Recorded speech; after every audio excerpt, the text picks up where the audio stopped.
What is going on, good people? And thank you for tuning in to the Man of Real Talk podcast. I am your host, Mr. Mike Wiley, saying greetings and salutations. It's been a while, y'all. I understand. It's been a minute.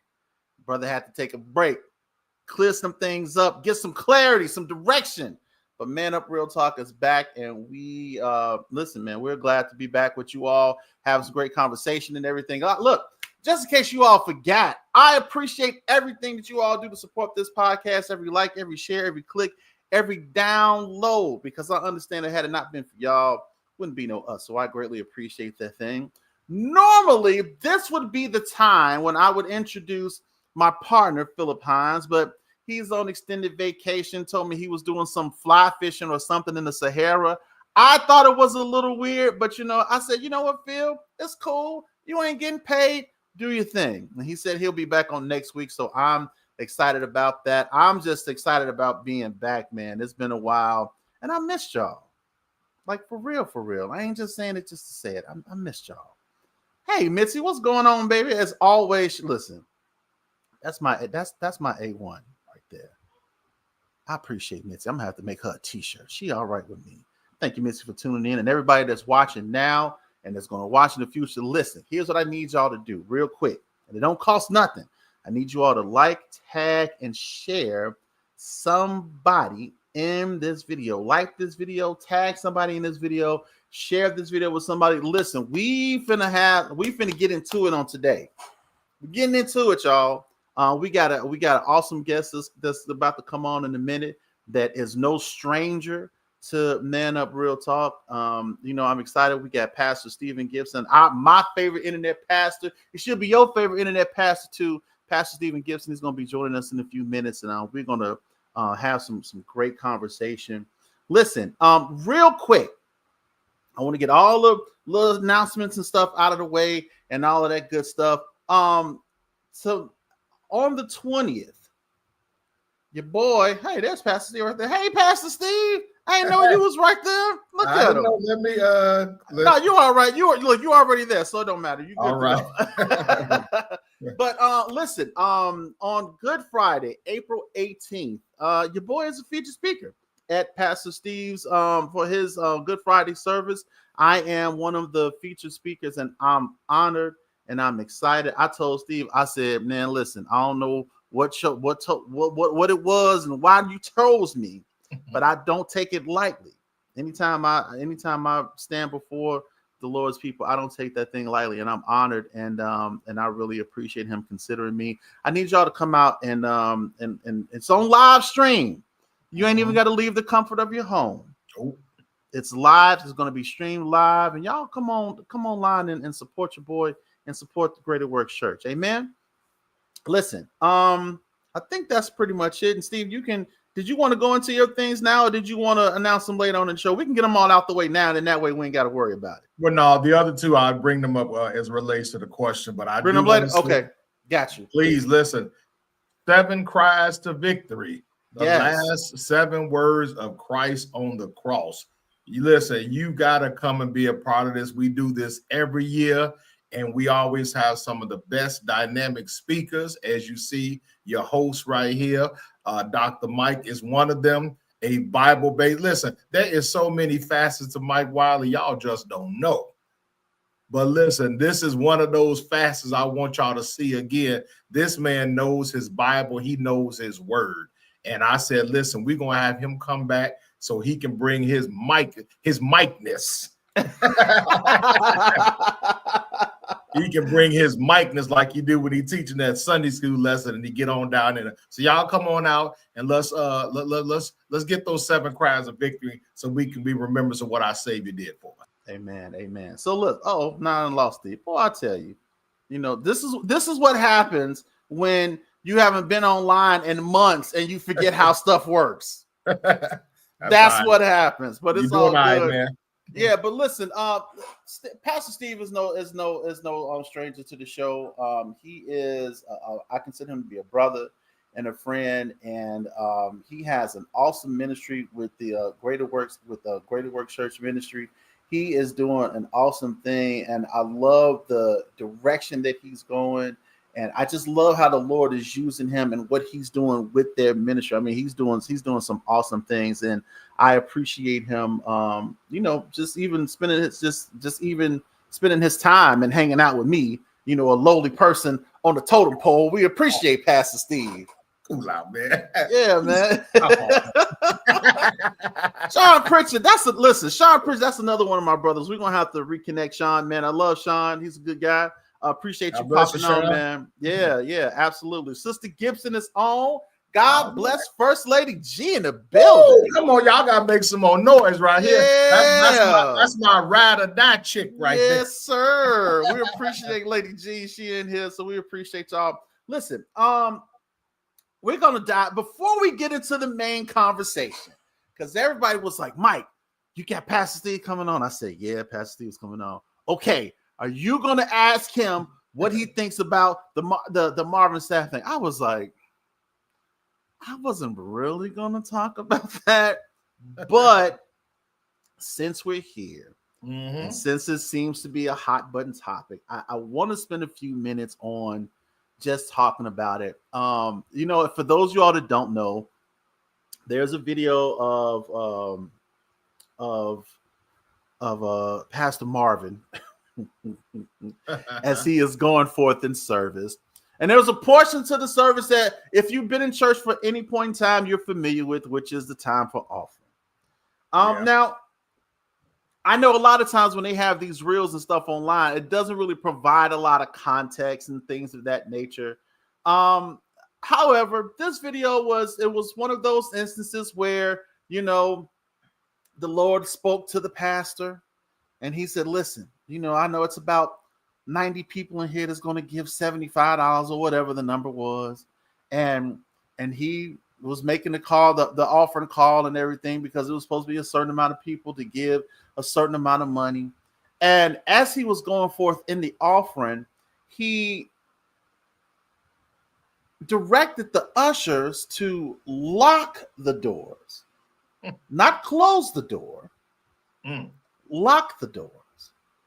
And then proceeded to be like, well, y'all wasn't going nowhere but to the restaurant anyway. And it was to say, listen, you ain't going nowhere until you get this money. Now, I know, and for those that have, and I ain't calling, please understand, I'm not calling out denominations. But if you've been in any type of Kojic service, there has been times when they've raised 2, 3, 4 offerings. Went to the back, come back, be like, we need a little bit more to hit our goal. Yep. And ask for some more. So I myself did not necessarily have a problem with what he did, maybe how he did it. The optics was a little strange, and his verbiage was a little, suspect. But I understand what he was doing because, I've seen it done before. My question to you, Pastor Steve, is what did you feel, or how did you feel about it? Did you feel that he was holding people hostage for offering, or was he just doing like what churches normally do? Well, I did look at it a few times, and I'm gonna just kind of say this.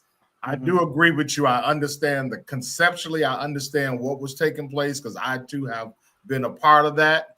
Now the number, if I'm not correct, it was there's 40 people either in the building or 40 people online that can give $1,000. So the goal was to raise $40,000. So now when you get a target that high, or you got a goal objective that high, you got to know it's going to take a lot of talking to go with that. Now, do I necessarily support locking doors? I mean, this is not, East Side High, where, Joe Clark got the chains on the door. We're not saying to do all of that, but I do understand respecting the fact that the offering is part of the worship service. Now, the amount, we can all dispute the amount, but I've seen a lot of other people ask for greater than that, give more than that. And the guy, if you haven't noticed, this is Marvin Sapp. So I don't feel like he necessarily was trying to get it for him because he already got some coins in his pocket anyway. Right. So, but being a pastor myself, I do understand the need that you got to hit that number. The bigger that ministry is, the bigger that facility is, you got to hit that number. But now you do got to be careful with the optics of it too, because this is one of the things we struggle with. I mean, it's a struggle now because people don't want to give half the time anyway, and they are looking for any reason they can to say that's what I'm talking about right there. That's all they want is the money. And that's the one thing I hear when it comes to this, like, see, that's what I'm talking about. That's what I don't like. It's always about the money. Yeah. And but what they're doing is they're taking this 30-second, 1 minute segment and they're applying it to the whole concept of the church. And that's not it, you know, and I hate that.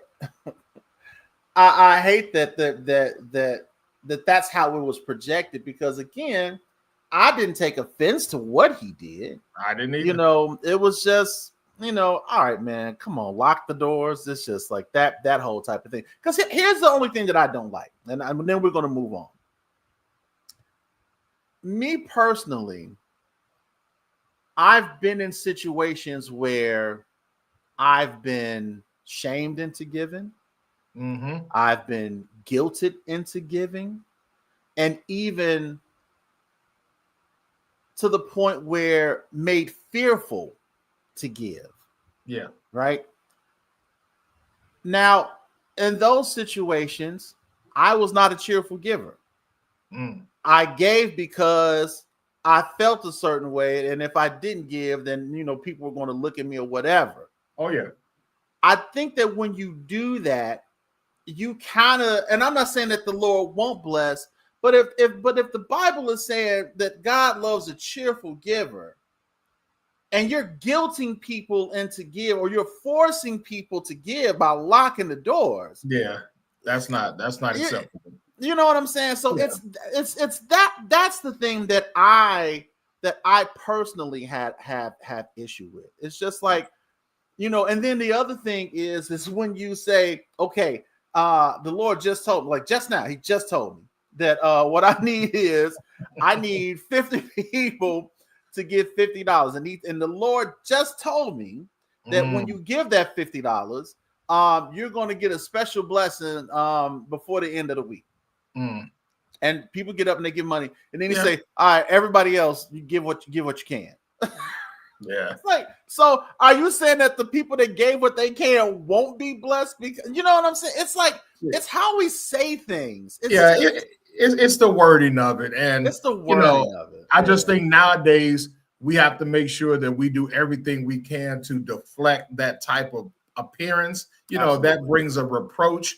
And, you know, I understand what behind the scenes, what he was doing. And there were some people who were saying they were eyewitnesses in the building at the time, and that was not said and that was not done. So, you know, I wasn't there. I don't know. I definitely don't think there should have been anything that talked about locking the doors or even guilting people. I don't believe in doing that. Everything should be give a free will offering. We know, you know, everybody's faith level is different. Absolutely. You know, and then you give according to your level of faith. Now, if you believe that the Lord is going to bless you, if you get at $50, give it, you know, but if you give the $10, you know, he sees your offering as the same thing. So I don't feel like that I don't play games like that. I have not done that yet. Right. Where I've told that there's a certain number, and, you know, I need 50 people to give $9.99 each. You get the more obscure to make that number, the more, you know, it'd be so weird. Listen, $88, you know, the Lord just told me, he just said it's 77 people here that's going to give $8.95. Be like, what does that accomplish? So yeah. But it was the optics of it. But that's all it was. I mean, just I think we don't need that on it, because that's especially for us upcoming ministries now. Yes, where we need that to survive, and we're trying to teach people the beauty and the blessings that God gives for us giving. That makes it so much harder for the church. That's all. That's all I have to say. All right, so listen, we ain't gonna talk no more about it. There y'all have it. Who was just for those of y'all that was curious about what the pastor thought about what Marvin Sapp said. There it is. We good. We're gonna kick that to the side, and we're gonna talk about some for real. All right. So I ain't gonna get no hate. I ain't gonna get no hate emails and texts and right. comments. No, they'll send it all to me. They'll send it all to you. They'll send it now. You know good and well. You should. Y'all will be all right. Believe me when I tell you. That's right. I ain't scared. That's how I feel. You know, it is what it is. I'm like you. I want all the smoke. Just send it. I get it. We want the smoke, don't we, Mike? We want the smoke on this one. Let's go. Yeah. So look, Pastor, I brought you on today because you are in a number of esteemed men that I hold in a certain regard, and I wanted to bring you on as a pastor to talk about something that I think is a real issue, and it's why so many of our young Black men feel disconnected from the church, right? And it's whether it's outdated traditions or cultural shifts, or maybe they're not feeling seen. It's something that has them disconnected, right? Yeah. And it's a conversation that kind of happens, but it kind of don't. And so I'm just excited to have you on so we can kind of break it down a little bit. And what I with these type of conversations, just this ain't no on the fly type stuff. I curated some questions. Yes, you did. Curated. And I wanted to present you with these questions, and I wanted you to answer them. And honestly, and that's another thing, because the one thing I love about you, and in the 20 some odd years that I've known you, I've always known you to be genuine and honest, and you've never ever led me to believe that you were anything other than that. And so praise God. And so I want you to give your honest answer, and listen, let me say this is a no judgment zone. That's right. One thing about man that we've always been no judgment. There is no, you can feel the way that you want to feel. We can agree to disagree, but we're not judging here, right? Because this conversation needs to happen. And there are some things that as the church, we need to hear. Mm-hmm. I don't know why it is that when the people start having conversations about the church and the issues that the church have, we feel, oh, you attacking the church. No, I'm not. And Pastor Steve can tell you, because he does marriage counseling, if you're going to tackle the problem, you got to acknowledge that the problem is there. Come on, or it ain't going to work. Or it ain't going to work. So my first question to you, when we're talking about the church and young Black men, I want to start with the big picture. Do you think that traditional Black church still speak to the needs and the values of our younger Black men today? Or do you feel that something is missing? Okay. Well, I want to first open up by saying this. I got to keep it real. These questions, these open my eyes up. And I had to realize that, listen, I did not have answers to a lot of these questions. I'm like, wow, I need answers myself to these. As an upcoming pastor, as a new pastor, listen, I'm like, I gotta deal with these. So here's what I did, Mike. And maybe it's a little different than what everybody else do. I don't have a problem asking for help. Oh, okay. You know what? As a pastor and as a church, I think we have to get away from this always thinking that we know all the answers. We have to get away from this. Let's tell them what they need rather than just ask them what they need.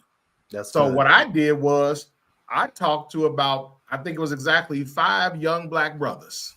Okay. You know what? I said, listen, if it's about what they're going through, if these questions are tailored to how we're going to support them, how can we do that if we don't involve them in the conversation? Come on. So I said, what I'm going to do is, rather than try to, think I got the answers, I'm going to reach out to them. And they were all pretty much in the age group of about maybe, I want to say 18, 19 to 32. Okay. And I said, I want you all to tell me what is going on with these questions with you. And so I said, listen, we're going to come back. I'm going to just kind of use some of the information because I needed to know. And so I got about 9 or 10 pages of answers here and things that I said. And look, Mike, I got to tell you, just a simple fact that they were asked to give their perspective. That made all the difference right there. That is something that is not done traditionally in the church. Speak on it. So just the very fact that they, and the responses I got back was like, wow, you want to know what I think?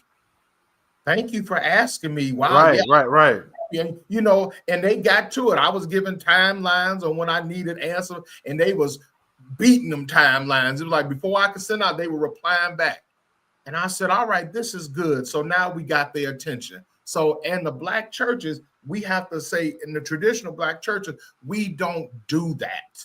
We're so prone to tell them what they need, because we have the Bible, we have the Word of God, we have this knowledge, and they need it. So we're going to tell them what they need. And all the time, you don't really know what people need. You need to ask them what they need. So I asked these young men, along with some things that I thought about myself. And man, look, they feel like there is a huge disconnect. I know. Having a conversation with my son sometime, and this is not, and let me say this has nothing to do with the individual ministries. Let me just make that clear. This is with church in general. There is something that's missing where our young men and even our older men, because I got some pastors coming on talk about that, where there is this disconnect that they feel like they don't belong. Yep. And I don't know, and I don't know anybody that wants to be anywhere where they don't feel wanted. Yep. Or where they don't feel connects, like some type of connection. So it's something that's missing that can tie them, and I don't know what it is. That's why I got these questions, because I don't know. Exactly. Because I have sons, and it's just like and you can say, well, just lead them to the Lord and it'll do the rest. I'm like, it sounds good in theory. Yeah, we know what Jesus can do, but at the same time, it's something that before they get to know the Lord, it has to be something that anchors them. Yep. And that draws them and keeps them, So I'm stumped. I don't know what that is. Well, look, since we're not afraid of the smoke, let's go. I'm about to say something. Look, some of these questions may go out the door. I'm letting y'all know right now.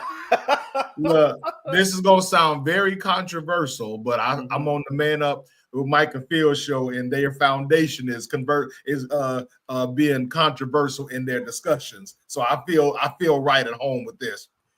In order for us to even deal with these questions, we had to find a way to tap into what the real issue was. What is the real problem was. So now here comes the controversial part. Now, I'm not saying I agree with the man, not necessarily saying I like the man. I don't support the man. But when I see people do something and they have a strategy, then I say, okay, well, let me ignore who the person is and let me look at the strategy. And I'm talking about y'all president. Y'all ready for this? I know, Let's go. Don't leave the show yet.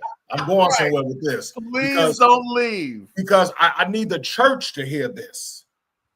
Because I'm tired of the world tapping into something that we're not tapping into.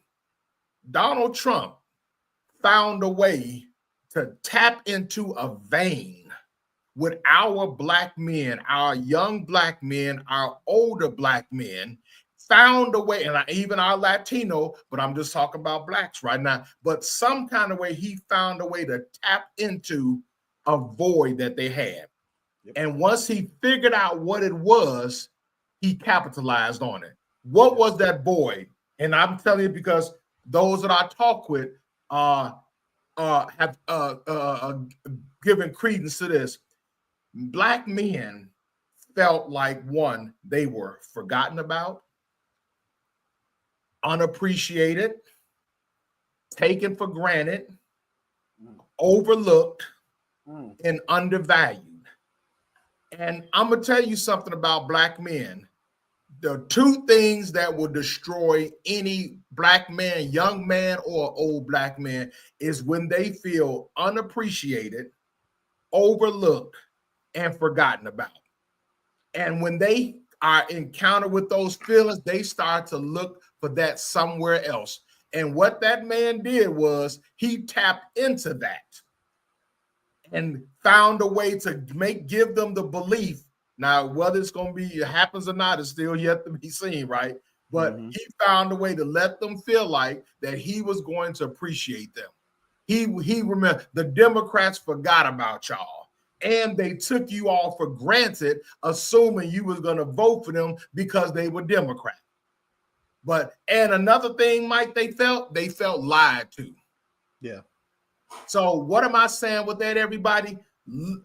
We as a church, why aren't we? Those are the same feelings that the men that are outside the church are feeling about the church. So now I feel like had the Democrats tapped into that, it might have been a different result. So it wasn't that they were necessarily looking for him to be the answer. They was just looking for somebody to be the answer. And why is it that the church, we need, because one of the things is, are the pastors noticing this? Are the churches even paying attention to this? A lot of them are not. He did. So what we have to do now, Mike, is we have to tap into that, because the things that they want is leadership. They want mentorship. They want discipleship. They want to feel valued. They're not coming to the church because they don't feel like the church values them. They're not coming to the church because they don't feel like the church is relatable. They're not. They're looking for things. I heard was they want transparency. Yes. They want vulnerability. They want to know that they have a safe place to come to, and that they're not going to be looked down on as this, because I'm not dressed the right way, that I'm obviously a sinner, I'm obviously a thug, I'm obviously a gangster. No, they want to know, if I come to you dressed completely down, are you still going to accept me? That's good. So then let me follow up then. Do you think that there are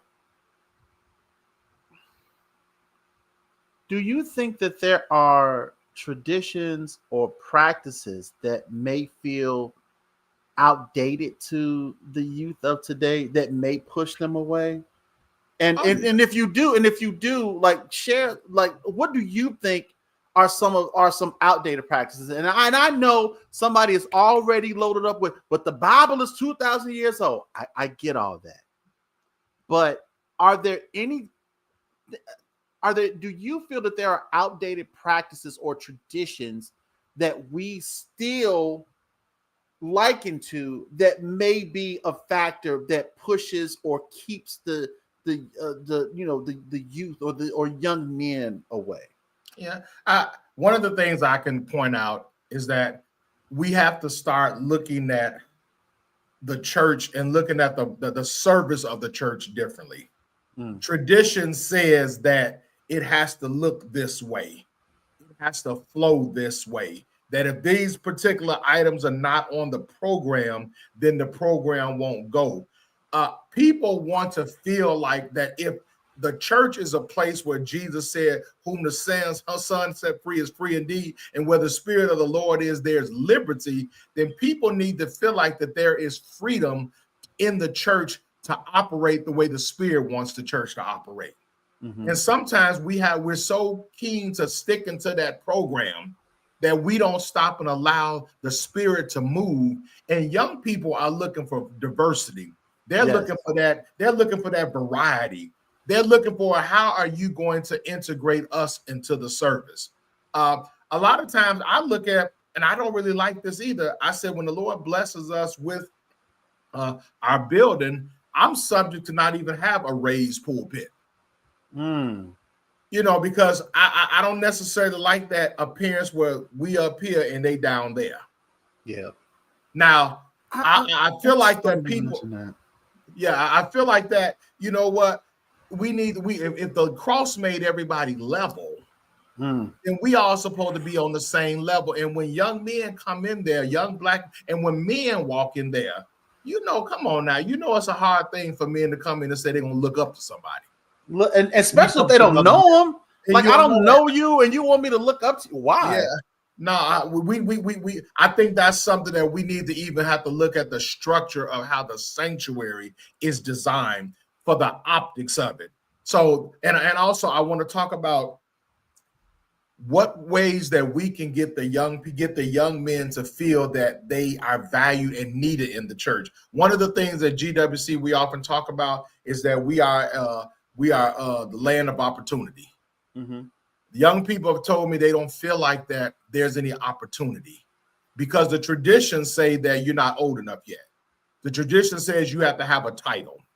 If you want to work on this particular ministry, you got to be a preacher. You got to be a missionary. Those are so what that tells me is that I'm not good enough to do that. Though my heart wants to do it, I have a desire, I have a passion to do that. But if I don't have the right title, then I've been in a scenario like that before where certain people were not. I was even told that I couldn't do a particular ministry because I wasn't a preacher yet. But then when I kept asking, and then I was finally given the opportunity, I end up being over that thing for about 15 years. Do you know one of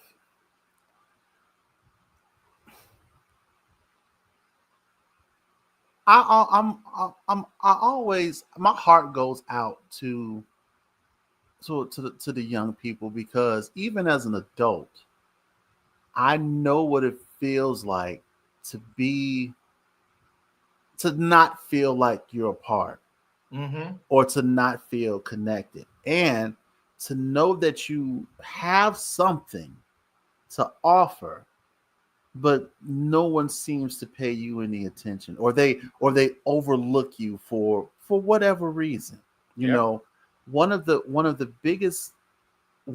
issues I often see in the church is how people are assigned to ministry when they don't necessarily have a heart for it, but they look the part. Yep.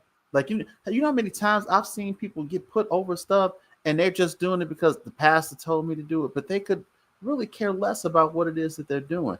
And you have a person that's sitting off to the side that has a heart for that thing. Yep. And they're not being utilized because they don't look a certain way, or, like tradition, they don't have that title, or whatever the case may be. And they are slowly but surely wasting away because they feel like because they're going to start eventually feeling like, why am I even here? Exactly. Yep. And so when you look at the young people, and young people may not even know exactly what their gift is, right? Because even as adults, we sometimes struggle with trying to figure out what it is that the Lord put in us. Yep. And so imagine being a young person in a church and you have no idea where you fit in that scenario. And we don't seem to have an answer for them when they may be in a period where the Lord is doing something with them. Who knows what it is? But it's like we don't seem to have that answer for them when they feel like there's nothing here for me. Like there's nothing that we have that can hold them and say, no, it's something here for you, or something that we can find to do or to utilize them in some way. So I empathize with them, man, and sympathize with them as well, because that's a tough place to be in, Steve. But let me say this too, Mike. Here's where we have. I was really studying this and praying about this, and I think that we have the strategy has to be that we have to fight this on two fronts, because we got this battle is with, what can we do to get the young men involved in the church and interested in the church? But then at the same time, we don't even have the grown men interested in the church. Listen. So look, we cannot allow ourselves to continue with this divide. Like once the kids, get past the Easter speeches, it's nothing. It's nothing. then that's it, and then they go away, and then they don't come back, because there's nothing that connects them from that teenage up into that adult part. It says, now we reared you up in this so that you can grow in this and then be a disciple for this. Usually once they've gotten past those ages of mom and dad I'm here because they've told I had to come here, that's when we lose them. But we don't have the men in the church. See, everybody understand this, and this is what I mean by attacking it on two fronts. It doesn't make sense. I don't care. You can have all the young men you want in the church, but you cannot have, no offense to women, but I'm going to keep it real. We got to keep it real. Have women over the young men's ministry. We cannot have women operating and trying to train these boys to be men. They do the best they can, but young men need to see other men. The fellas I talked to, they said, we want to have mentorships. Where are the men that are even willing to take time with us? We can't get any youth programs going for the young men because you don't have enough young grown men in the church to mentor them. And one of the books that I wanted to introduce, and you probably remember this probably way back when I was over the men's department, I was commissioned to read this book, Why Men Hate Going to Church. Y'all, I think you all we did like a whole series, like about a 3-4 part series on that. Sure did, it goes so, and this is why, I knew this conversation because on the surface it's youth based, but it goes so much deeper than that. Yep. Because the very issues that that can be attached to young men can just be attached to men, period. Exactly. So it's yes, we want to bring the young people in, but it's like, how do we bring men into the church and keep them there? And because men go through the same thing, they go, like, one of the questions I had is like, are church leaders even noticing? It's like, do pastors and church leaders fully recognize the disconnect? Like, do they even know that the disconnect exists? Or do they just see it as a natural progression? Like you said, after the Easter speeches, it's like, all right, well, yeah, they're older now and they'll be back eventually. And then I'll talk to them again. It's like, what happens after they get to like 12 and 13 to 20 and up? It's like, we just leave them. We just cast them out. It's crazy. I don't understand it. Why do you think a lot of leaders don't recognize the disconnect? Or do they recognize it and they just don't know what to do about it? I think they recognize it, and I definitely can say I recognize it. The young men that I talked to, they truly believe that it is recognized, and and they were basically empathetic and said, "Listen, I just think they don't know what to do about it." And if that is the answer, then that's fair. And I think that's what we as pastors, we as churches have to stop and just recognize, okay, we don't know what to do. And that's okay, because we won't know what to do about everything anyway. That's why we're in prayer. That's why we're seeking the Lord. And that's why we're talking to the members, asking them what they need. So now if they're saying, listen, we need to see men in there. I'm going to give you an example. Our ministry is operating out of a facility in South Holland. And right next to it, there is a fitness center and basketball court and all of that right there in the center. And we're having church right there in the same facility. Now, these men are walking past on a Sunday, not Saturday, Mike. On a Sunday, they're going past the service because they got to pass us to get to the fitness center. Okay. So I wanted to know, what do we need to do to get their attention? The young men coming in there to play basketball, but not coming into the church. Let me ask you, let me tell you what these men told me, Mike. I went in there and I asked them in the workout, I said, let me go in there on a Saturday and just talk to these brothers, talk to these grown men and ask them. And you know what they told me? They said, oh, Pastor, yeah, we hear you over there. We peek in sometimes. I said, why y'all don't come in? They said, well, we peek in there, ain't number women in there. And I'm like, and I said, well, that's a true statement, man. I said, but here's the thing. If you can help with that situation. Absolutely. I said, and I talked about 5 grown men. They were on it, and as they were working out, I was talking to them. I said, if each one of you all men came into the service, and then you brought your sons, you brought your nephews, your god kids, you brought young men and you brought them with you, you would change the whole atmosphere of that room. It would look completely different than what you see right now. I said, but I need to get you all on board so we can get the young men. So then now we had to go to the young men on the court. Let me tell y'all something about young people. Don't discount they desire for spirituality. This is where we make a mistake as a church. Yep. We assume they just are not trying to seek God. They don't want God. They don't want to be here because they sitting there in the church and they got that look on their face. Don't be deceived into thinking that these young men don't want God. I'm telling you this quick little story on the basketball court in the same way. This is why we have to leave where we are pastors and go out there and talk to people. Come on. We cannot stay inside the four walls expecting to get the answers. So I go out there and on the basketball court, Mike, and just invite 7 to 8 young men, all in the age between about maybe 12 to maybe 15, playing ball. I interrupt their ball playing. Pass them out flyers, invite them, introduce myself, told them who I was. And I just said, I want to have you all come to service with us right here in the room, right across the hall. Come be with us. Listen, I know y'all guys are having your fun, but listen, just when you get a chance, come by and see us. Pastor Steve would love to see you. Gave them each a flyer. I tried to walk away, Mike, and you know what they said? They said, Pastor, wait, come back. They said, can you have prayer with us? So again, right there on the basketball court, we had formed in a circle and we had prayer with them young black men. Wow. Because listen, I did not even ask them if they wanted prayer. They said, can you pray with us? That's why I'm telling you, we cannot assume that they don't even want God because they're not at the church. They just don't know where to go. Somebody just hasn't asked them. That nobody has even walked up to them and noticed that they weren't even in church.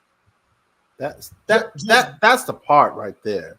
That's the part. I want to get to a couple of comments here. Curtis said that tradition is what some churches are conformed to, and I can see how young people would feel tired and not feel that they have a place. And then we have Kingdom Records. He said, I think we can honestly start a revolution with gathering more like-minded individuals who get it like Steve. And that's what I discerned about him when I first met him not long ago.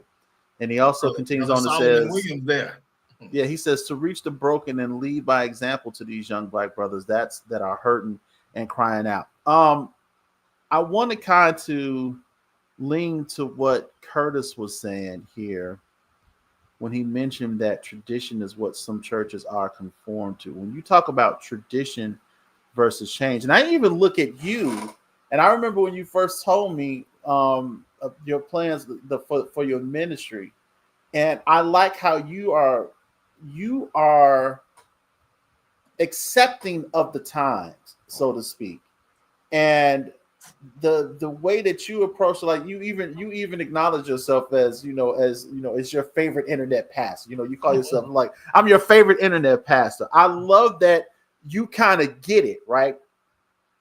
Because churches have deep traditions and a lot of those traditions are really sacred, but we know that times change, right? How can churches then find that balance between honoring your traditions but still evolving to meet the needs of this newer generation? First thing I would like to say is, what traditions are they trying to honor? Number one, because we hear that word tradition. All right, Jesus did not. One of the things that he fought most against during his 3.5 years of ministry was tradition. The Pharisees was always trying to get him to comply with tradition. And he found a way to show them that, yes, what you're saying makes sense. However, here's a different way to look at it. I'm going to honor that tradition, but I'm going to do it in a way that it doesn't feel traditional. It's going to feel like it all encompasses everybody. So now I would ask them, which traditions are we holding on to? Are they biblical? Or are they something that as a individual church and pastors, we have to be careful that we're not trying to create traditions or customs that's something that we want to see. I do understand that we have to create a culture in your church, but at the same time, we have to be careful that we're not creating these traditions. It's like you and your family, you and your wife, your kids, y'all can say, we're going to make a tradition. Every year, we're going to put the Christmas tree up on this day. You know, we're gonna decorate it, we're gonna play music, whatever that is, and every year you do that. But now in somebody else's house, they don't do that. And it doesn't make it wrong because they don't do it, and it don't make it right because you do it. It's something you created as your own tradition. So we have to be careful that when we're talking about let's hold to the traditions, there's a difference between tradition and foundation. Come on, talk on that. All right. So foundation is what it's built on. Jesus told Peter, upon this rock, I'm going to build my church. So this will be the foundation, and the very gates of hell shall not prevail against it. In other words, the foundation is going to be what it is. Now, how we choose to build on top of that, we can have that conversation and be diverse about that. But Jesus made it clear. The Bible says the foundation of the Lord stands sure. That means that nothing is going to happen that's going to change the original basis for what we're doing. But we just need to know how can we find a way to creatively make this appealing to everyone else. And I think that's what we have to understand. Foundation is the word. Tradition is you finding a way to take that word and use it and attract people. So that's where we have to be careful at. And sometimes we're coming up with these traditions because that's what the church did forever. You know, that's my daddy was a preacher. He did it. His daddy was a preacher. They did that. Bishop did that. Everybody, that's just the way we do stuff. I venture to say, if you ask some of these people how that tradition started, some of them couldn't even tell you. You know what I love? I love this, and I tell this story all the time because it's so funny and it's so true to me. And you probably heard the story too with the young man at Thanksgiving dinner, and him and his wife was getting ready to prepare Thanksgiving dinner. And as the young lady was cooking, he noticed that she cut the butt end of the ham off. and he asked her, he said, "Why did you do that?" And she said, "Well, my mom always did it before she cooked the ham, so that's why I do it." So he then went and later on, and he asked the mom, he said, "Listen, the wife was in there cooking, and I noticed that she cut the butt end of the ham off before she put it in the pan, and I was just curious as to why she did it." And she said, "You always did it. So why do you do it?" And she said, "Well, my mom always did it, so that's why I do it." So later on, he eventually asked Big Mama, he said, "Listen, while making dinner, I noticed that my wife cut the end of the ham off, and she said that she did it because your daughter did it, and she said she did it because you did it. So I just want to know, why did you cut the end of the ham off before you cooked it?" And she said, "Well, baby, at the time, the pan that I had was too small, so I had to cut it off in order for it to fit."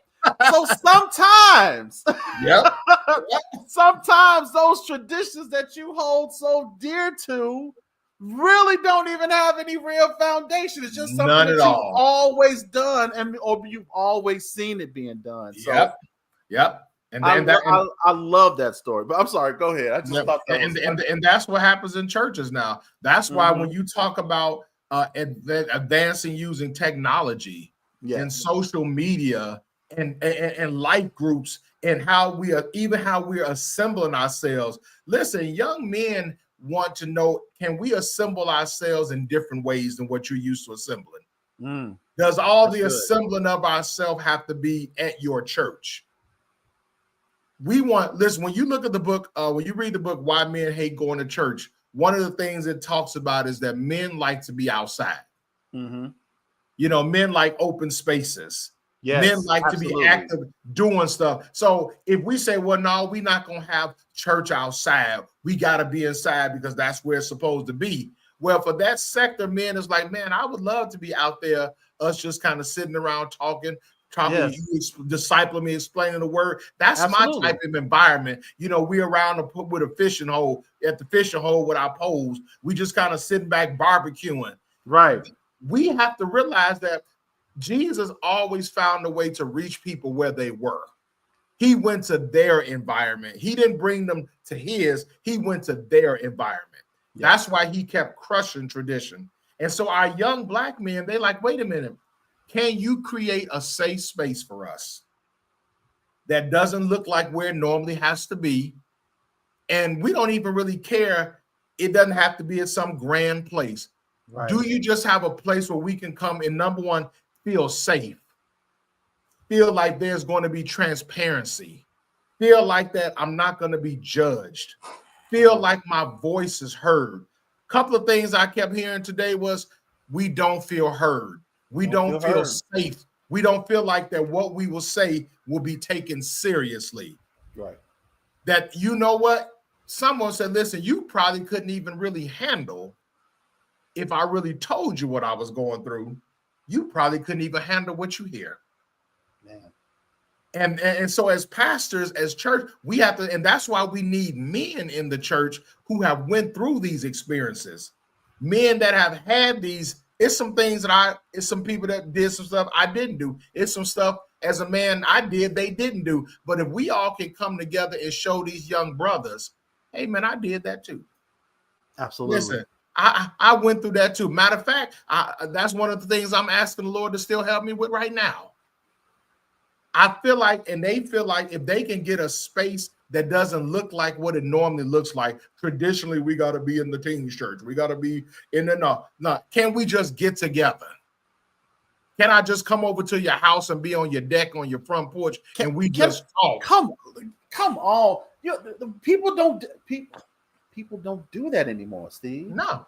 It's like that's and I understand that times is different because I think about my boys when I was coming up, all of your guys y'all all be on the couch at the same time playing a video game. Now it's everybody's at their own home, but they still kind of gather in a social place. It's just different. I do want to hit on something that you said though in regards to mentorship. And men and the young men seeing themselves when you have a lot of I know for myself, some of the young men that I spoke with, they said that they just don't see themselves reflected in the leadership in the church. Mm-hmm. This is hear what I'm saying. They said they don't see themselves in the guys that's over the things in the church. They don't see themselves in the leadership. So when you talk about mentoring, how much of a difference then does mentorship and representation actually make? And then the second part of that is how do you think things would change if more young men were given leadership roles? Oh, those are two great questions, and got some great answers for that and some thoughts of my own. Number one, mentorship. I even want to kind of change that term a little bit, and say more discipleship. All right. A mentor is kind of like that corporate title. That means that you can use it anywhere. But at the end of the day, if we're talking to church, we need to be able to do discipleship. And here's how Jesus was both a mentor and a disciple maker. He was the first mentor of 12 men. Mm-hmm. Because he was able to spend time with them and he poured into them, and then he started giving them leadership roles. Mm. He took them away from what they were doing to give them new roles, because he knew that in order for this new church to be birthed, that he would have to pour into them with the value and the skills they have and give them ownership of something. Even Judas, if y'all ready for this one now, the one that betrayed him, the one that was the son of perdition, the Bible says, and they called him, and he was one that held the purse. In other words, that meant Judas was the treasurer. He was the money man, Steve. He was the money man. But you know what? He was good at that. Mm-hmm. And Jesus recognized, wait a minute, now he may not be all together there yet, but he has a skill set that we need right now. See, that right there to me is leadership. Yep. Because when you can see that, all right, I know that they may not be all the way, but God put something in him that I know can be a benefit to the ministry, or it can be a benefit to whatever it is that we're trying to do. And I think that's what a lot of young men, even men, have a problem with, is that when it just seems like that's overlooked because here's the thing. Some pastors, some leaders, I shouldn't say pastors, but some leaders only want to deal with people who have achieved what they believe is their modicum of success. Yeah. You know, like if when I look at this person, oh yeah, he's done this and he did that and he's great and he's this and all that. That's the one who I want in the mentorship program. Yeah. But at the same time, you may have this guy who may not have achieved what this guy did, but he's achieved some things in his personal life and he has a lot of life experiences and can be just as much of an asset. Just as much. But that person is never put in the position to be the asset. So it's crazy. It's crazy how that works. But I'm sorry, but you were talking about discipleship though. And go ahead. I didn't mean to interrupt. No. That's how Jesus was masterful at doing both of them. He mentored them, which meant, and let's really define what mentor means. Mm-hmm. Mentoring means that you are taking time with someone on an individual basis. Absolutely. Jesus took the time to spend time with each one of his disciples on an individual basis. If you read the New Testament, you will see how it said, and Jesus walked away. He pulled so-and-so aside, and he talked to so-and-so off to the side. Jesus had a way of saying, come here, Mike. Come here, Peter. Yeah. You know, that temple you got, dude, we're gonna have to figure out how we gonna deal with that temple, because you got leadership abilities, but you almost got Tourette syndrome or something, because you just blurt out everything. You can't cut everybody's ear off, Peter. Exactly. You look, I know your passion, but I gotta show you how to use that passion, not discounting your passion. Right. See, that's where we make the mistake. We smash the passion down instead of trying to show our young men how to use it. Man. That is leadership and mentorship, and it takes time. This is the problem we have now, is a lot of the men are not available. If you're going to be a mentor, you have to be available. Got to be available. One of the young men told me, he said, if you're going to be a mentor, you cannot be selfish. I said, all right. Yeah, he's saying something right there. You can't be selfish and then want to be a mentor. You can't be selfish and then try to make a disciple of somebody, because both of these things require time, effort, energy, inconvenience. Because listen, I have a few young men that I've been mentoring for years, and now we flipped it and I call them our disciples now, because one thing they like is they like to be able to connect, get in touch with you. They like to know they can get to you, that you are going to put some things aside. I had one say that my goddaughter said sometimes he moves some things off of his schedule to accommodate me, because they want to know, do you think what I'm going through, do you think I'm valuable enough to spend your time with me? And if you say, well, I got too much going on, my work schedule, and that's a lot of times in church right now, guys, the men, they work schedules, they just can't be available. They got too much going on. They trying to take care of their own. And they're like, look, I don't have time for nobody else right now, nobody else's kids right now. Right. So then the ones that are looking to be mentored, they're like, well, who's going to talk to me? Who's going to, every time I reach out to them, they say they busy. Or they promise to do something that they don't. They say we're going to get together and then they don't. I'm going to throw this out there to you too, fellas, y'all listening. If you're going to be a mentor, you got to be consistent. Because I'm going to tell you something, young people, they can pick you up just like that. Instantly sometimes, Steve. Instantly. Listen, I'm going to tell you all this. You don't pick your mentee. Your mentee picks the mentor. Absolutely. And when they pick you, and God is usually behind that, because they see something in you, perhaps you men don't even see in yourself. And you trying to figure out, why do they want to be around me? But don't worry about that. Just say, if they want to be around me, I'm gonna make myself available, because that means that they're gonna make their ears available, which means they're willing to listen, they're willing to let you talk to them, and then they're willing to execute the things that you give them. And they're in the church now, Mike, looking for people that are available to them. Yep. And they'll pick you. And let me piggyback on this, fellas. Sometimes it ain't always got to be in church where the mentoring takes place. Thank you. You know, I joke about this, but I wear the title uncle like a badge of honor. Oh yeah. You like if somebody we all got like 20 nephews. We got like 20, 30 nephews. I promise you we do. But it's something about when somebody feels like I can call you uncle.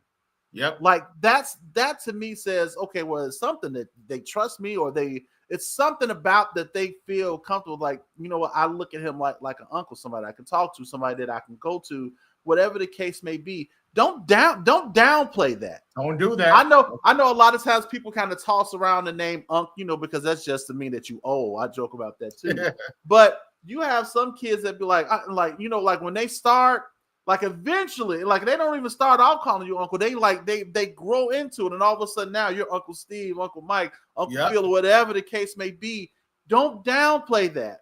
Nope. Because believe it or not, these kids, man, they're more genuine than you think they are. Yes, they are. And they as we used to say back in the day, real recognize real. Real recognize real. They know when you don't want to spend no time with them. They know when you ain't trying to be bothered with them. They know when they know it. They feel that thing.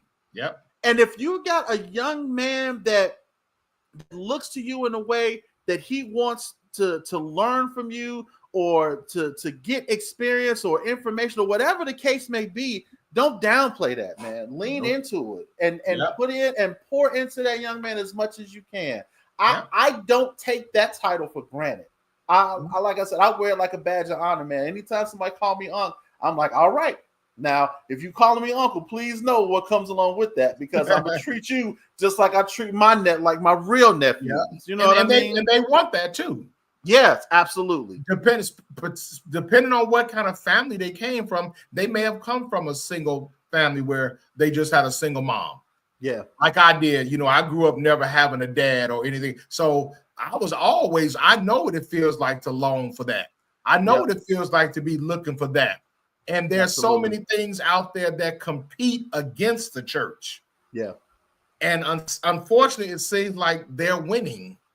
Yeah. They're pulling our young people faster than we can ever pull them. And they're keeping them, and these young men are being dedicated to the thing, whether it's social media, whether it's the hip hop culture, whether it's the secular world, whether it's crime, whatever it is, whatever it's trying to get your grind on, make them coins, entrepreneurship, they are out there pulling them in. And we have to figure out what is that we're not doing to show them the right way to do that stuff. You know what? We've had this conversation before. And the thing is that when you have, because this culture shows our young men that, listen, this is what you want: the money, you want the clothes, you want the likes. You know, if you're talking about social media, you want the views, you want all of that stuff, right? And if this is what they've been acclimated with, then we have to be able to present something to them that's more attractive to what the world is already giving them. And that's tough, man. That is. You know what I'm saying? Because it's just like, well, yeah, follow Jesus as, you know, follow me as I follow Jesus. And they're going to be like, all right, what Jesus doing? Right. Is he online? What's his TikTok account? You know what I'm saying? So we have to be able to give them something and then show them the value of what it is that we're giving them. Yeah. You know what I mean? Because it's like, yeah, you can say, man, I'm giving you advice and but if they don't see the value in it, they ain't gonna care. And it's not that we're trying to sell the gospel, because I know somebody already is typing that text. I already know, or they got that email prep. So you want to sell the gospel? No, that's not what I'm saying. Mm-mm. But there is a way that you can present the gospel. Yes. That makes it appealing, or at least makes it relative. Yep. And that's where we're kind of missing. It's like they just don't see the relativity in it all. They don't see how it fits into their life. Yeah. And we have yet to be able to show them that. At least I think that's kind of where we're failing. Yeah. And you know what? When you have churches where it's predominantly female, which a lot of them are, and then this is in defense of the pastors now.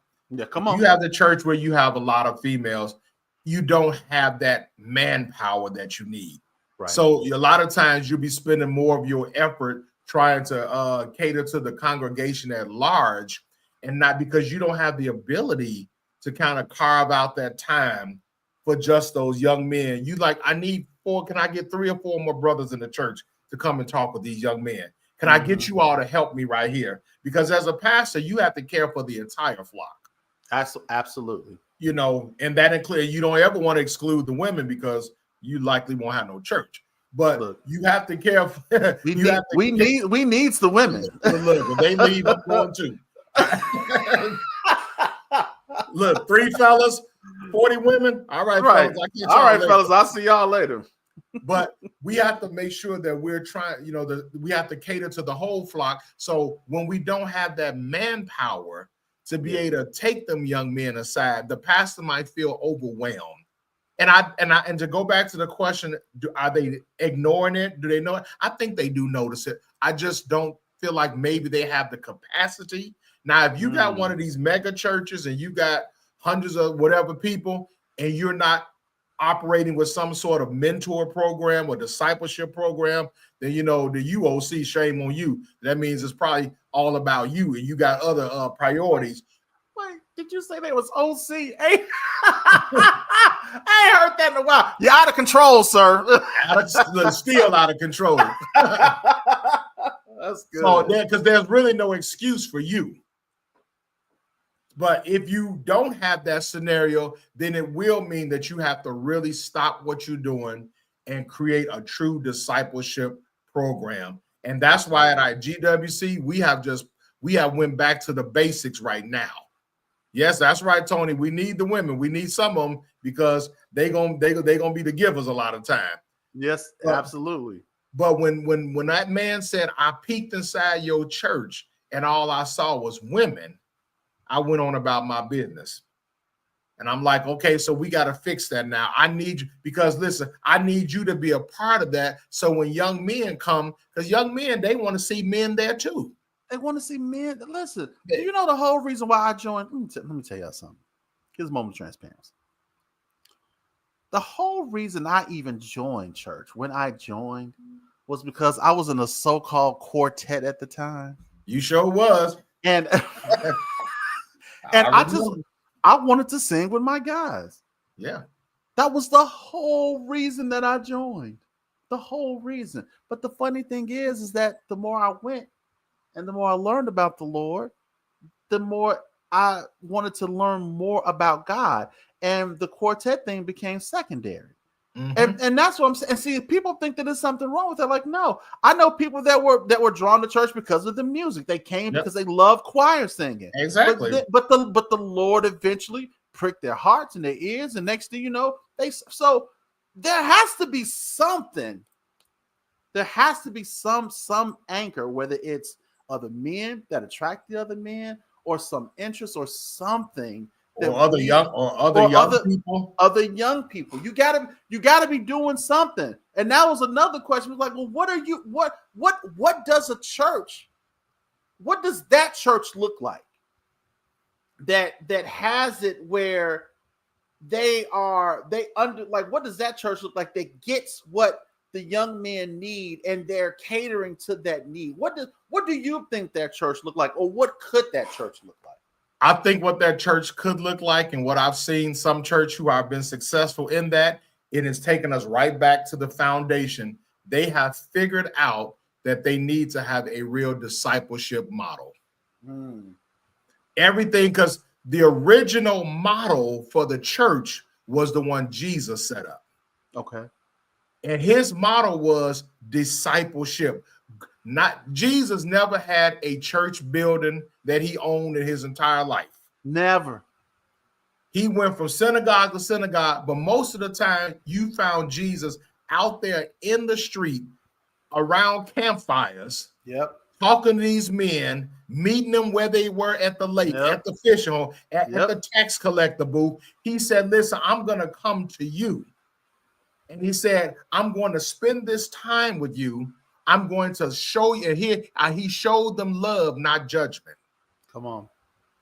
Jesus didn't come off right away telling them the wrong they were doing. And that's why we have to be careful. If you're going to mentor and disciple, you cannot come off right away telling the wrong that they're doing. We're going to get to that because that's part of mentorship. But right now, you have to make sure they understand that they are lovable, that they have the capacity to be loved. And listen, my brother, I don't know a lot about you, but because I have the love of Christ in me, that is the love that makes me love you right now. And then when they feel love, when those men felt Jesus loved them and he was genuine, they opened up not only their ears to him, but they opened up their hearts to him. And when their hearts opened up, they got to work. What do you need me to do, Jesus? What do you listen? I'm gonna die if I'm gonna do this. All right, I guess I'm gonna go and do it then. You trying to tell me they gonna kill me if I do this? I guess I do that, but I do it because I love you, because you showed me the perfect example. You showed me I mattered. And that is the original model in churches that have built a real discipleship program. And remember, discipleship is not just for young men, it's for women too. But since we're talking about the young men, it is the actual model. And I like the young man, Brother Briscoe said there, a volunteer. That's what we have to get individuals to realize, that it's about community. It's about being available. When these young men see you not available for them, how do you think they think when you ask them, can you come and be a part of support this? They be like, wait a minute, bro, you didn't even have 5 minutes to talk to me after service because you had to go. The first thing they'll tell you. Support something? Come on, dude. That's the first thing they'll tell you. Is like, why? Why? Like, you ain't called me, you ain't checked in on me, Why? you ain't said, hey, you see me and you cross the street, but you want me to come be a part? Like, how does that work? That's why we have that disconnect. Yep.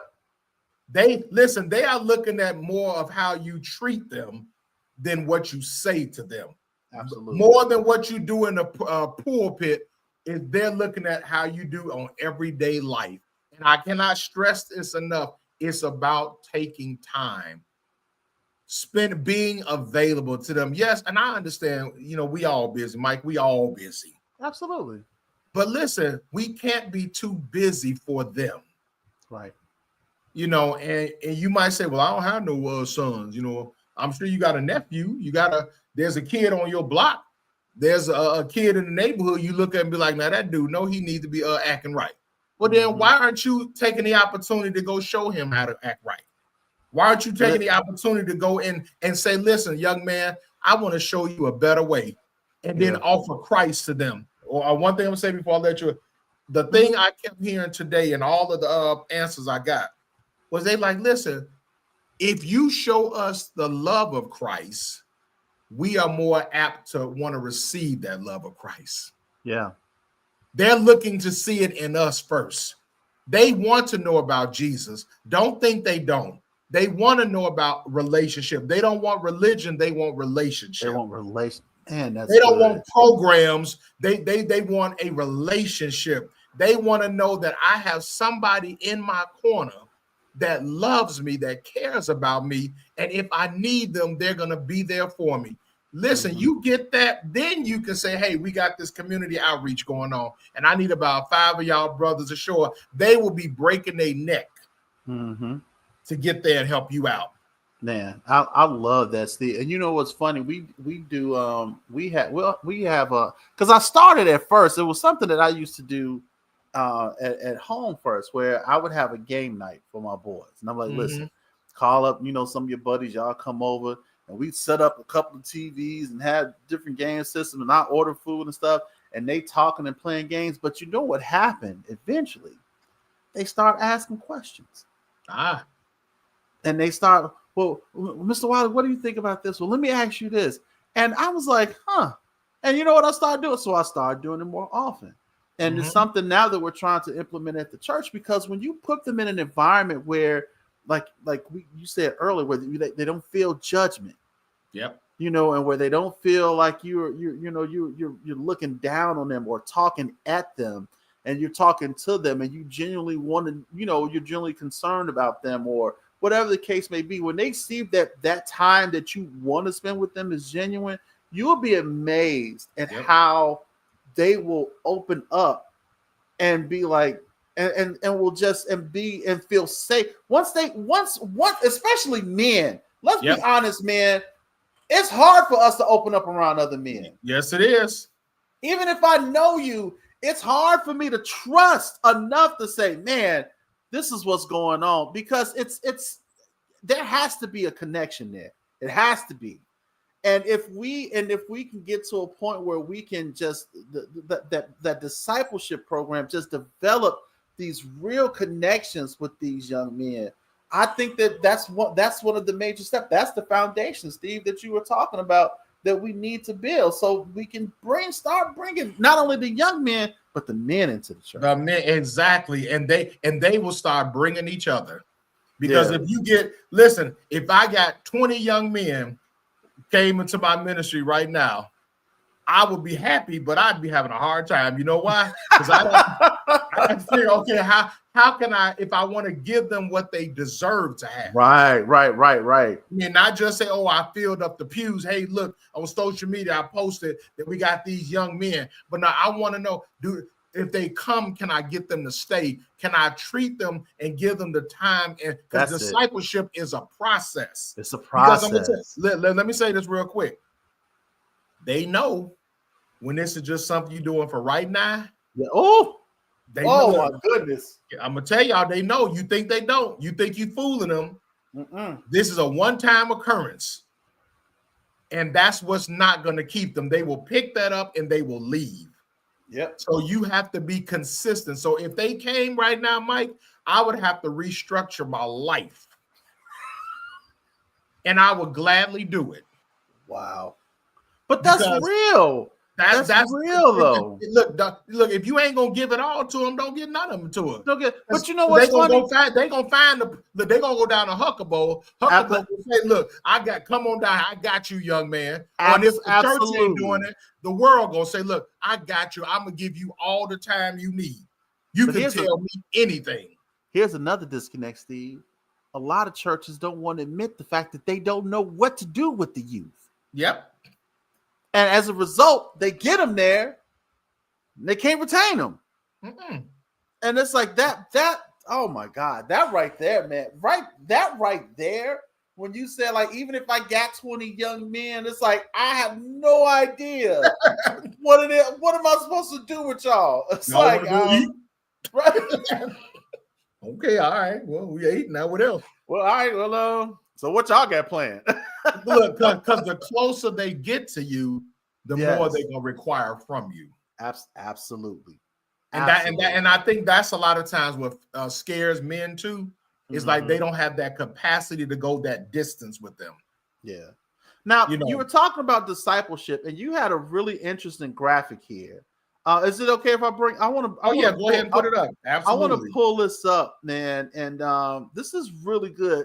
Walk us through the discipleship process. All right, so this is what we have been teaching on the last few weeks, and this is what our focus is going to be from here on out, because we have stepped back to go back to the basics of 101, and that is understanding what is discipleship. Disciple means to be a follower and a follower of Christ. I'm not talking about you followers on YouTube and social media only. We're talking about a follower of Christ. So if we're going to get past the level of just inviting them, once they have been invited, now we need to talk to them about what does it mean to be acknowledged that someone is spiritually dead. All right, that they're on the other side of that bridge right there, and we are responsible for getting them onto the other side. That's where it starts right there. Jesus saw the need. He saw their spiritual deadness and said, my job is to get them to the point where they can at least be a spiritual infant. So as you're dealing with young men in the church, You acknowledge where you're trying to show them what it means to be spiritually dead. You try to explain to them what it means to be born again, to have another nature other than the one that they had. All right. And then you walk them through as you would a child, a spiritual infant. You don't talk to them and treat them like you would a 47-year-old man. If they 14, you got to deal with them as a 14-year-old. As a 14-year-old. That's good. And understand how they think as a 14-year-old. And then adapt that, and then show them how the word can even speak to a 14-year-old. All right. And then when you start to move them, giving them, you see what it says, they need guidance. Mentors and disciples, they need guidance. Sometimes they need a lot of guidance. We needed guidance when we were coming in. I still need guidance. Look, Absolutely. I need it all the time. I'm in the Lord's ear all the time asking for guidance. All right. So then we're supposed to be trying to show them spiritual guidance, and then how to get them to a point where they can grow to be a spiritual child now, a spiritual young man, then a spiritual young adult, and then eventually getting them from being self-focused, because social media, hip hop and culture and this world says be self-focused. Yep. That's what we're competing against right now, getting our young men to not just focus on themselves, but getting them to be able to focus on ministry, getting them to be able to get kingdom-minded, so that the gifts and talents that you have, the value, God wants to use that in the church. And I'm going to help walk you through that so I can get you to that point, because then you go from being a spiritual young adult to now you become the spiritual parent. When Jesus said, great works have I done, but greater works shall ye do, they had reached a point of being spiritual parents now. So he was able to give them the Great Commission. When he first found Peter, Peter was no position to be telling nobody nothing about the Bible because he was spiritually dead. He acted as a spiritual child. But Jesus discipled him and walked him through each one of these steps. So Peter learned it's not about how I want to react now. It's about how God wants me to handle things now. So then he became kingdom focused, and he started showing people now the kingdom of heaven is what you need. These young people know that the kingdom of heaven is for them too. The kingdom of heaven wants them too. This world is going to pass away, but they need to know that they have to get kingdom minded so then they can become disciple makers. They will pour more young people themselves than we can ever pour, Mike. If you look, he took 12 men and flipped the world upside down. Yeah. If we can get past trying to say we need 500 and just say, Lord, if you send me 3 young men, I'll disciple them. And I will build them up. I will pour into them. I will love on them. I will teach them. I will be honest with them. And I will let them know that, listen, this is not the way you should be going. And this is why, because the word of God says you shouldn't do that, because God has better for you, young man. And then they will then go and tell their friends about it. Listen, young people beget young people. Absolutely. Absolutely. If they feel good about their pastor, I want you to come and meet my pastor. I want you to come be a part of my church.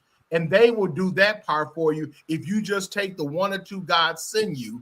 Everybody, if you can mentor and disciple one young man, you can start right there. Just one. I know y'all say, I don't have time for 4 and 5. We're not asking you to grab 4 and 5. We ask you to get one. Right. But I love what you said earlier, though. You don't choose the mentee. The mentee choose you. Yep. I love that. And you know what? And we need to be more cognizant of that too. You know, that young man that's hanging around and talking to you, it ain't just because he's bored. He sees something in you. Yep.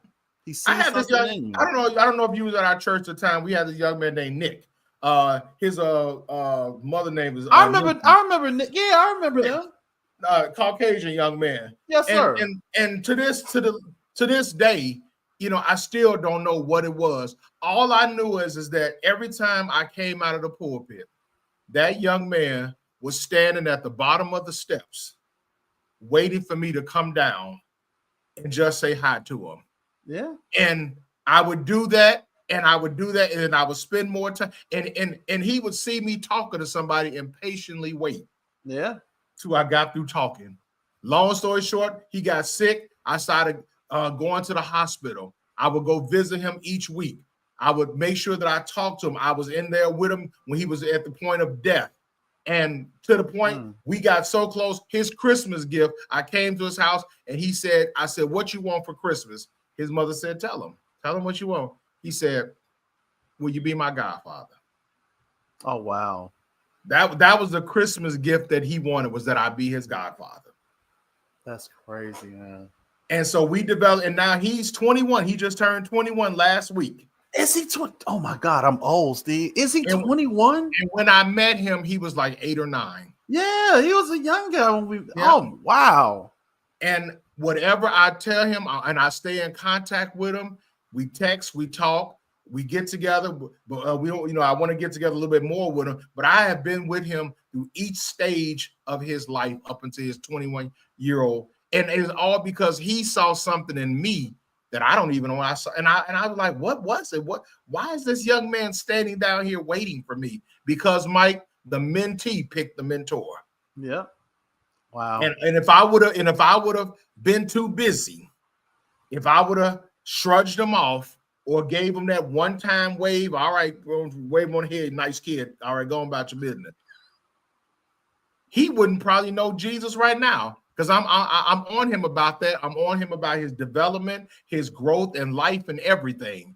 But I'm just using that as example right there, that when they pick you, really God assigned you to them.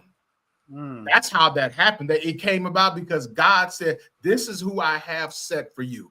But men, we have to be available to these young men. Yes. We cannot be so busy that we cannot. And if you got kids of your own, invite them to be a part of it. Let your sons, like our sons, we always had all the young men at church at our house spending the night all the time. Every weekend they was coming over our house. Uncle Steve, Auntie Sandy, coming over. Man, I did that with oh my God. It's like we always had kids over at the house. Now that I think about it.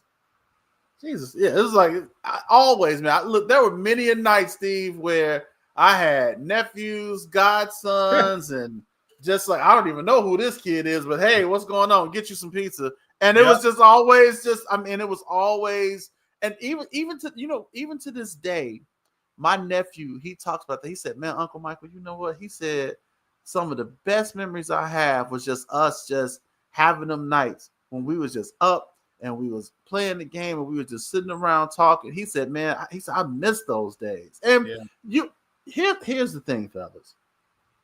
You don't know what you do and how you impact people. Yep. Just never know. I tell that story all the time about that young man when I used to work at a video game store, and how he would always come in there and I would just always kind of let him help around the store and stuff. And he saw me years later and he was grown and had a mustache and everything and had moved and he was doing all this great stuff. And he told me, he said, man, I always remembered how you treated me. And he said, and I always appreciated how you never made me, he said, you never made me feel bad about myself. He said, you always did. He said, you always treated me nice, man. He said, I always remembered that. And I never even thought about it, Steve. No. Never even thought about it. But you don't know how you can be a factor in somebody's life and don't even realize it. Don't even know why, man. But that thing like God assigns you in something we don't even know we've been assigned. We just know this kid is hanging around. It's like, all right, buddy, what's going on? And going back to your tradition thing, this is how you break tradition. Yes. When you avail yourself to let ministry take place anywhere.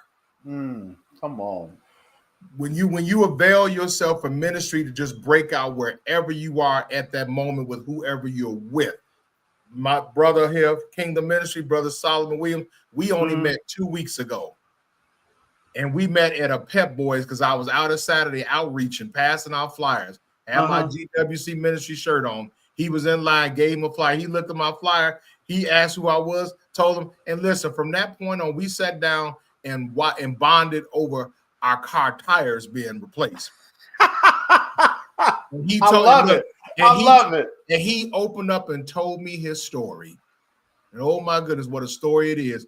Listen, that young man has been through some stuff. God has brought him and his wife through some things, but he poured out that in that Pep Boys right there.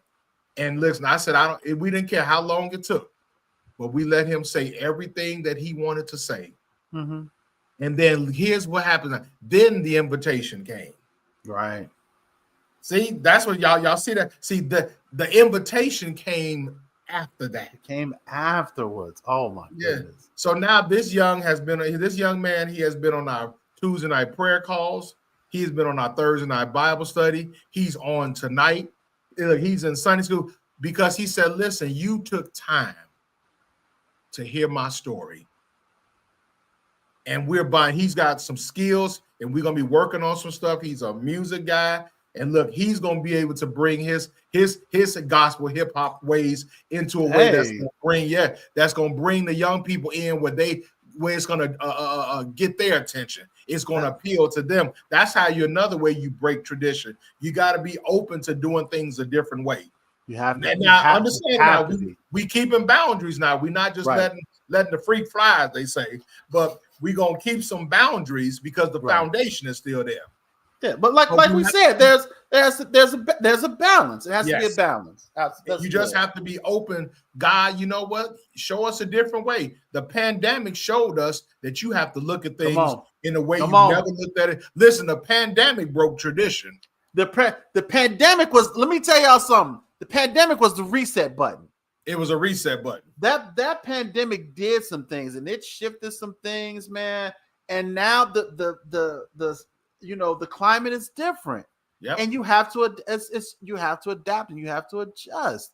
And it's okay. No one is saying that you can't like we've talked about tradition. No one is saying that you can't hold on to tradition. Right. But you have to be able to evolve. If you don't evolve, you will die. You will die. Like exactly right. You understand what I'm saying? So there's a need for evolution. Pastor Steve, real quick. And man, we didn't even get to half of these questions. I knew we wouldn't, but it's okay. I knew it too. It's okay. So, but I do want to give you this chance. I wanted to give you this chance to give a message to those that may feel disconnected. And this is young, old, male, female. For those who feel disconnected, what would you say to them? And what advice would you give the church to help to make these people feel welcome again? For those that feels disconnected, disenfranchised, however you want to put it. I'm gonna do my President Joe Biden right now. Well, I'm gonna talk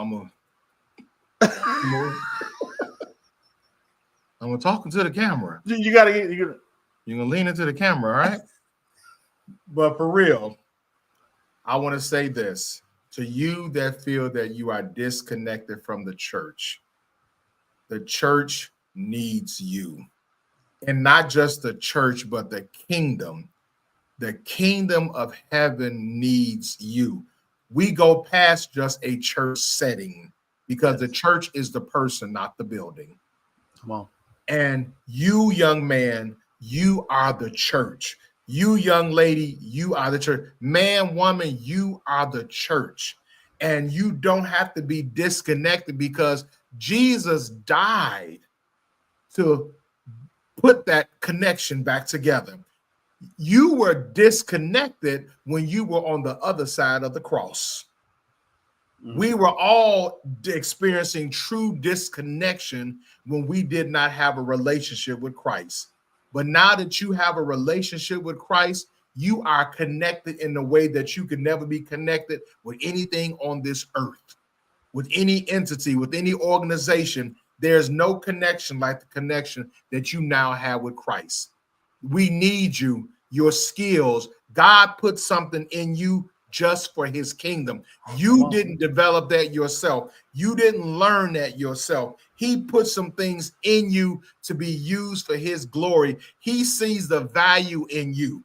No matter how you look, how you dress, what you into, stop worrying about what you've been doing. I don't care if you were into pornography. I don't care if you smoking weed, you doing drugs, you out there with every woman you get, whatever you doing, listen, God has a place for you. And I don't care if the church looks down at you. Don't worry about that. God is not looking down at you. Come on. God says, I see you, I love you, and I have need of you. And if you are looking for a true relationship and not religion, then I urge you, my brother, my sister, get with God. Jesus is the way, he is the truth, and he is the light. Nobody will ever love you like Jesus will love you. I know they're trying to tell you out here in the world, they competing for your love. Listen, there's no love like the love Jesus has for you. And listen, he loved you before you even loved him. So much so that he died for you before you even knew who he was.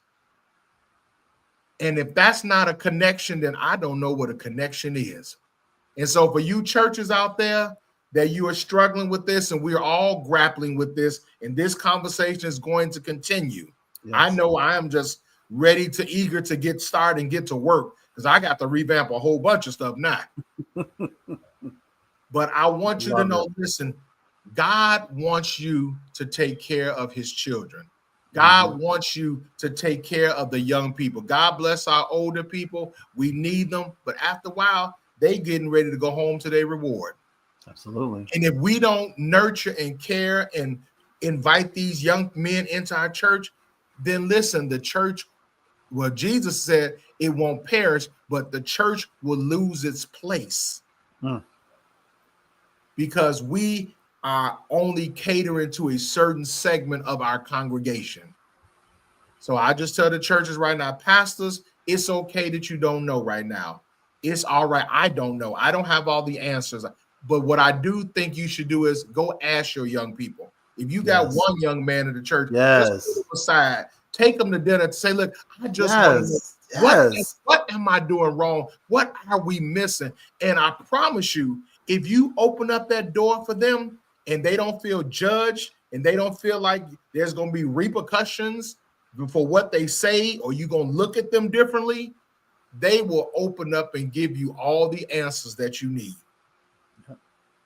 So that's my encouragement to you all churches. Just take time. Men, come on back to church.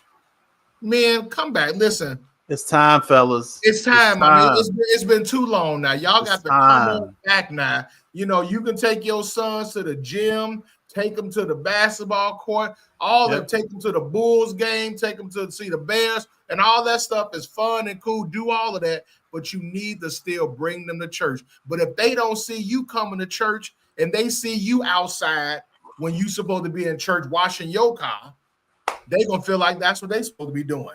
Mama, the women can't do it by themselves. No. The women, they were not even designed. God did not even give them that position. He gave you, man, the authority.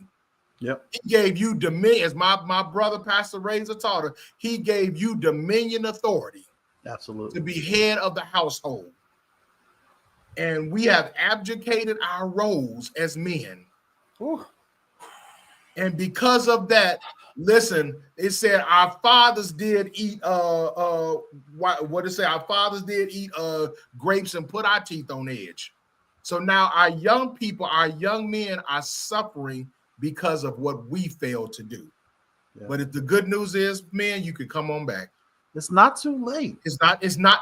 Oh, thank you, Jesus. It's not. Where we are is not our expected end, man. That's right. It's not. I don't care what the world says. I don't care what society is saying. I don't care what the internet is saying. I don't even care what your neighbor is saying. Yep. This is not. We have to get back to the place that we were ordained to be in. Yes. We have to get back into the position of our families. We have to take the church back. We have to take our communities back. Yep. And if everything has failed because wherever the man has stepped out of place, everything failed. And we have, and here's the thing, fellas, it's okay. It's okay, right? It's okay. The thing is don't stay there. Don't stay there. You feel what I'm saying? Like, let's not stay there. Like, we know know what's wrong. Yep. We know what we need to do. It's just now. Let's just get to doing it. It's time. That's all it is. Listen, y'all had a long enough break. Exactly. That's right. We didn't had a long enough break. Let's get these women a little. Let's get these women they were supposed to be to help me. Right. You know what I mean? So let's get back to doing what the Lord ordained us to do. And I just believe that if it just starts with one. Just one. I'm not telling you to go out and start a ministry and you ain't even got to do all that. Just start with one. That's right. Just one. And watch how that one will turn into two. Yep. And then that two will turn into four.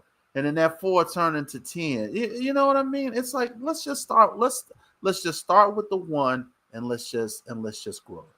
That's right. You know, listen, Pastor, you really hit it right on the head. This is a conversation that we need to keep having.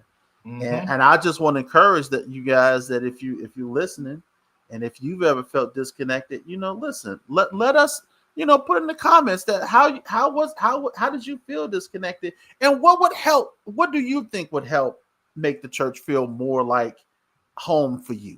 That's what we need to know. You have the answers. You guys have the answers. We don't know. We don't. That's why we're having a conversation. But talk to your young people. Let them see this video. We don't have all the answers, Sway, as Kanye once eloquently put.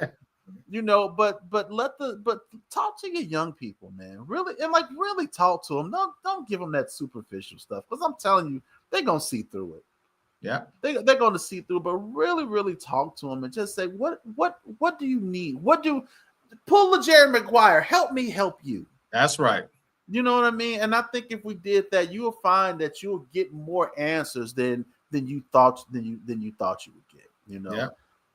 Pastor, and keep it real. Be transparent. Be transparent, man. Don't be afraid to tell what you did, because that's one of the things that they always say is that we are up here and we act like we never did nothing. We haven't went through nothing. Right. Come on. Don't be afraid to tell them what you went through. Listen, or what you going through right now. Absolutely. We all still trying to look. Some of us still trying to figure it out. Yep. And it's all right.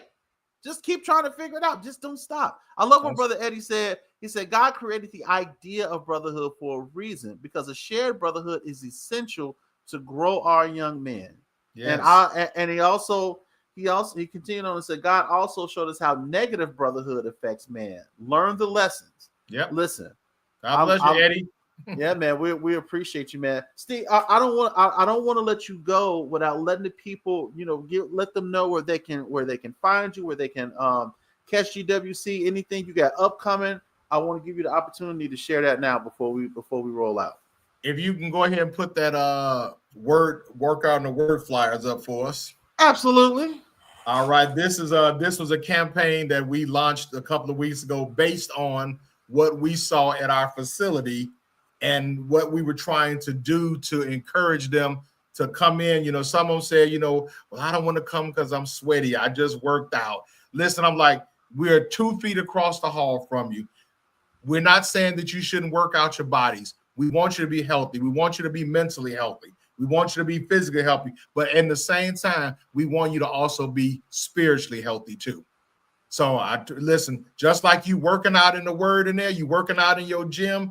Listen, why don't you come right across the hall? Meet us every first and third Sunday at 11:30 a.m. at the South Holland Recreational Center, 501 East 170th Street in South Holland, Illinois, in the large conference room. And we are having service right in there. You can come straight from workout. Don't worry about what you got on. It ain't even that type of party. You see up there, said no dress code, workout attire, welcome. Listen, just come in before you work out. Come in after you work out. Come in and work out in the word. Listen, just like you are trying to get your natural man together, we just want to help you get your spirit man together. So if you all can do that, and if you're not in the area and you got another service, you can catch us online. We stream live on Facebook, the GWC Ministries Facebook, my personal Steve Gibson page. Subscribe to our YouTube channel. Yes, young men, we know y'all look at YouTube religiously. Subscribe to our YouTube channel. Listen, you can make us an influencer. How about that? Amen. Subscribe to our YouTube. All y'all out there that's subscribe to Mr. Beast and all of that. Listen, come on, subscribe to us. And all of our teachings are out there. You can catch us on Instagram. We're on TikTok. We're on LinkedIn for the business people as well. So yeah, so it looks like TikTok, YouTube, Thread, Facebook, all of that is GWC Ministries, and then their X or Twitter account is GWC_IL. Yep. All right. Listen, man, Pastor, you already know. I appreciate you. I appreciate you taking the time out and coming on to the show. I appreciate your insight. I appreciate your honesty. And I just man, I want this conversation to continue, but we gotta go. I can't hold the people hostage like Marvin Sapp did. I refuse to do it. Code 10. The enemy is here. Get the chains off the door. What they say, never would have paid it. Oh boy. Oh Lord. That's some funny stuff, but man, I love you, man. Like for real. We love you too, sir. And I appreciate you. And listen, y'all like, tag, and share somebody in this conversation. If you think this can be helpful to somebody, please like, tag, and share. Make sure you check out Pastor Steve and GWC Ministries. They're doing some great work over there. Great work. I appreciate each and every last one of you that tuned in and hung out with us on the live. And if you go back and rewatch it, please comment. Like it, don't like it, I don't care. Do something. Just show some activity. That's right. I don't care what you do, but just make sure, listen. And if the Lord say the same, we will be back here next week with another great pastor talking about having another great conversation, some much needed conversation for us as men and us as the church. And if the Lord say the same, we will be back here on next week. God bless you. And as we always say in parting, y'all get two fingers to the side. Make sure you holler at your boys. We out.